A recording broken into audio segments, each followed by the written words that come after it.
بسم اللہ الرحمن الرحیم۔ شروع اللہ کے نام سے جو بڑا مہربان اور نہایت رحم کرنے والا ہے۔ اپنی آواز کی بجائے اپنے دلائل کو بلند کیجیے۔ پھول بادلوں کے گرجنے سے نہیں برسنے سے اگتے ہیں۔ دعا کی خوبصورتی اس سے بڑھ کر اور کیا ہوگی جو دعا آپ دوسروں کو دیتے ہیں وہ پہلے آپ کے حق میں قبول ہوتی ہے۔ بعض اوقات ہم اپنی انا کی وجہ سے ایک دوسرے سے روٹھے رہتے ہیں جبکہ ہمارے اندر کا انسان صلح کرنا چاہتا ہے۔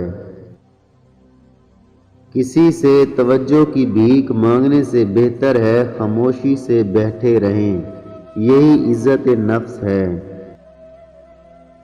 جہاں ہر بات درگزر کرنا کسی ایک کے حصے میں آتا رہے، وہ رشتے کچے دھاگے کی طرح کسی بھی لمحے ٹوٹ جاتے ہیں۔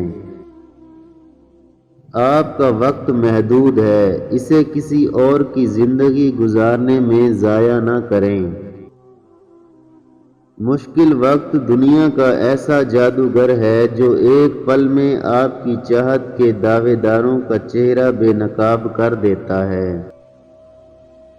جو تمہاری خاموشی سے تمہاری تکلیف کا اندازہ نہ کر سکے، اس کے سامنے تکلیف کا اظہار کرنا لفظوں کو ضائع کرنا ہے۔ 3 چیزیں ہمیشہ لوگوں سے چھپا کر رکھیں: اپنی خوشی کی وجہ، اپنی کمزوری اور اپنا اگلا قدم۔